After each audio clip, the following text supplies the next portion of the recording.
I know your mind is still running, turning over the day's worries like waves on a shore. Let me tell you a story about a little girl named Dorothy who was carried far from home, and who found, in a strange new land, that rest can come when we least expect it. Perhaps as you listen, you will find your own place of peace. And Dorothy was awakened by a shock so sudden and severe that if she had not been lying on the soft bed, she might have been hurt. But she was safe, cushioned by the feather mattress, and the jar only made her catch her breath and wonder what had happened. Toto put his cold little nose into her face and whined dismally. Dorothy sat up and noticed that the house was no longer moving. It was not dark either, for bright sunshine came in at the window, flooding the little room with warmth.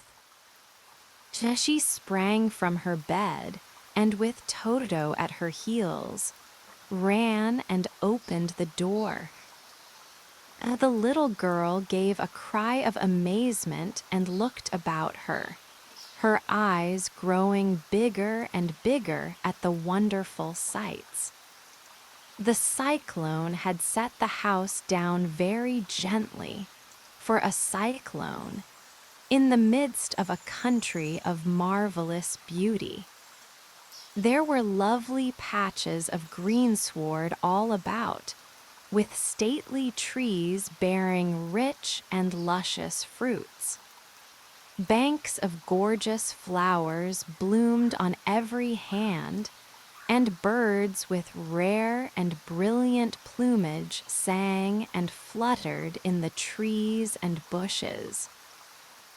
A little way off was a small brook, rushing and sparkling along between green banks, murmuring in a voice very grateful to a little girl who had lived so long on the dry, gray prairies.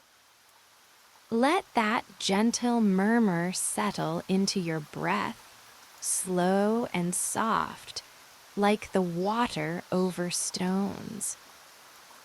As she stood looking eagerly at the strange and beautiful sights, she noticed coming toward her a group of the queerest people she had ever seen.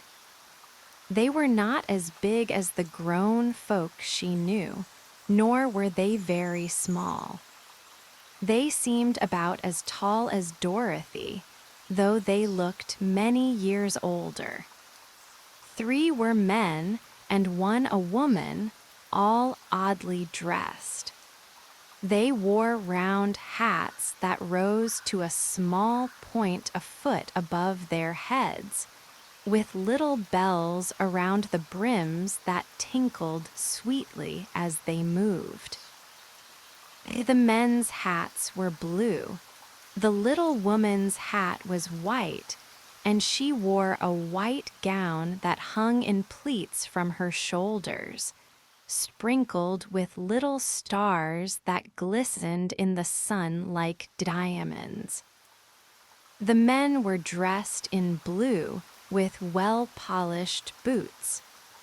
When they drew near, they paused and whispered among themselves as if afraid to come farther. But the little old woman walked up to Dorothy, made a low bow, and said in a sweet voice, "You are welcome, most noble sorceress, to the land of the Munchkins. We are so grateful to you for having killed the wicked witch of the East, and for setting our people free from bondage." Dorothy listened with wonder. What could the little woman mean? She was an innocent, harmless little girl carried by a cyclone many miles from home, and she had never killed anything in all her life. But the little woman expected an answer. Dorothy said, with hesitation, "You are very kind, but there must be some mistake. I have not killed anything." "Your house did anyway," replied the little old woman with a laugh. "And that is the same thing. See," she continued, pointing to the corner of the house. "There are her 2 feet still sticking out from under a block of wood." Dorothy looked and gave a little cry of fright. There, just under the corner of the great beam, 2 feet were sticking out, shod in silver shoes with pointed toes. "Oh dear, oh dear," cried Dorothy. "The house must have fallen on her. Whatever shall we do?" "There is nothing to be done," said the little woman calmly. And she explained that the wicked witch had held the Munchkins in bondage for many years, making them slave for her night and day. Now they were set free. Dorothy asked who the Munchkins were, and the woman, who was the Witch of the North, told her all about this land of the East. The good witch said she was not a Munchkin, but a friend. She looked at Dorothy's silver shoes and said, "You must be a great sorceress." But Dorothy only shook her head. The Witch of the North kissed her on the forehead, leaving a round, shining mark, and said that the road to the Emerald City was paved with yellow bricks. Then she vanished, and the Munchkins went away. And Dorothy was left alone. She felt hungry, so she went to the cupboard and cut herself some bread, which she spread with butter. She gave some to Toto and took a pail to the brook for clear, sparkling water. She saw delicious fruit hanging from branches and gathered some for her breakfast. Then she went back to the house and helped herself and Toto to a good drink. She had only one other dress, a clean gingham with white and blue checks. She washed herself carefully, dressed, and tied her pink sunbonnet. She took a little basket and filled it with bread, laying a white cloth over the top. Then she looked down at her worn shoes. "They surely will never do for a long journey, Toto," she said. And Toto wagged his tail as if he understood. On the table lay the silver shoes that had belonged to the Witch of the East. She wondered if they would fit, and they did, as well as if they had been made for her. She picked up her basket, closed the door, locked it, and put the key in her pocket. "Come along, Toto," she said. "We will go to the Emerald City and ask the Great Oz how to get back to Kansas again." Soon she found the road paved with yellow bricks. Within a short time she was walking briskly, her silver shoes tinkling merrily on the hard road. The sun shone bright, birds sang sweetly, and Dorothy did not feel nearly so bad as you might think. The country was pretty, with neat blue fences and fields of grain and vegetables. People came out to look at her and bow low, for everyone knew she had destroyed the wicked witch. The houses were round with big domes, all painted blue. And toward evening, tired with her long walk, she came to a larger house. On the lawn before it, men and women were dancing. 5 little fiddlers played, and a big table was loaded with fruits, nuts, pies, and cakes. The people greeted her kindly and invited her to supper and to pass the night. She ate a hearty meal, waited on by the rich Munchkin named Bach, and then sat on a settee to watch the dancing.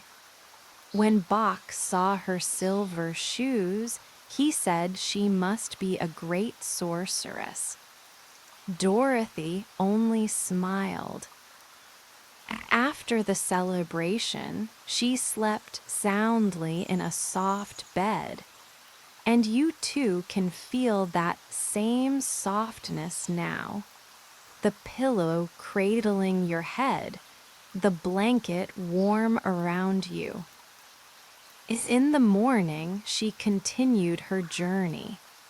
Soon she came to a field where a scarecrow was set up on a pole. He looked so sad and lonely that Dorothy felt a tug at her heart. She helped him down, and he thanked her, saying he had been put there to scare crows, but no one ever took him down. He told her he had no brains and wanted to ask Oz for some. Dorothy invited him to come along. "Will you let me join your party?" he asked. "I don't mind a bit," she said, and so he walked with her. After a few hours, the road grew rough with broken bricks and holes. The scarecrow often stumbled, but he never got hurt, and Dorothy would pick him up, laughing merrily together. The farms became less cared for, and the country more dismal. At noon they sat by a little brook, and Dorothy shared her bread. The scarecrow said he never felt hungry, for his mouth was only painted. He listened as she told him about Kansas, and he could not understand why she would leave this beautiful land. "And that is because you have no brains," she said gently. "No matter how dreary and gray our homes are, we people of flesh and blood would rather live there than in any other country. There is no place like home." The scarecrow sighed and told her his own story, how the farmer had painted his ears and eyes, and how he had been left alone on the pole. Dorothy listened with patience, and you too can let those words drift past you like clouds.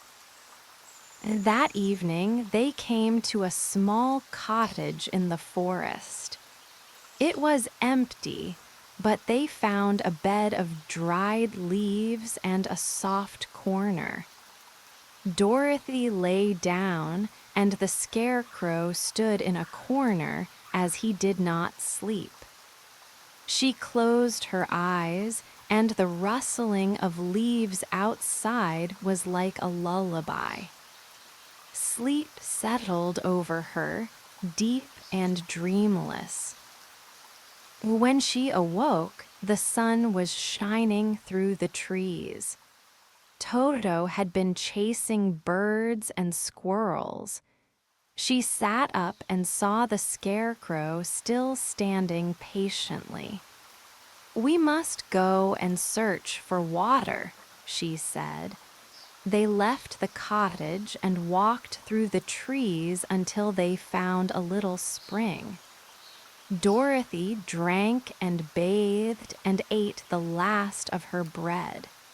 As she finished, she heard a deep groan nearby. The sound seemed to come from behind them.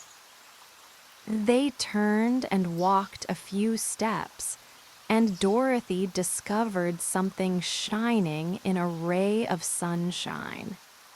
She ran to the place and stopped short with a cry of surprise.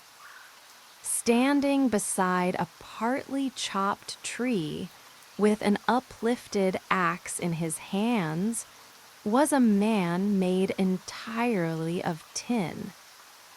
His head and arms and legs were jointed upon his body, but he stood perfectly motionless. "And did you groan?" asked Dorothy. "Yes," answered the Tin Woodman. "I've been groaning for more than a year, and no one has ever heard me before." "What can I do for you?" she asked softly, moved by his sad voice. "Get an oil can and oil my joints," he said. "They are rusted so badly that I cannot move them at all." And Dorothy ran back to the cottage and found the oil can. She oiled his neck, then his arms, and then his legs, while the Scarecrow helped gently. The Tin Woodman sighed with relief and put down his axe.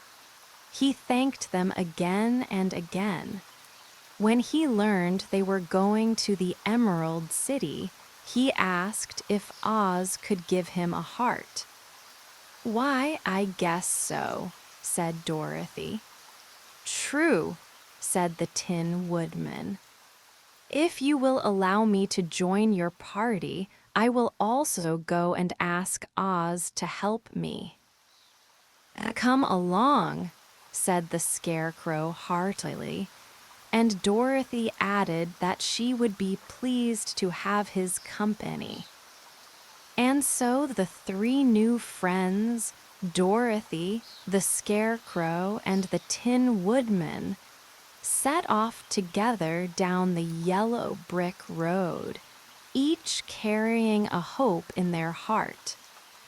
The road stretched ahead, bright and inviting, and the sun continued to warm their path. Tomorrow, we shall follow Dorothy further down the yellow brick road, where new friends and new challenges await. Share this story with someone who needs rest. Subscribe to Sleep Factory. You've done enough tonight. Let your breath slow and deepen, just as Dorothy's did. Rest now. Sleep well, dear friend.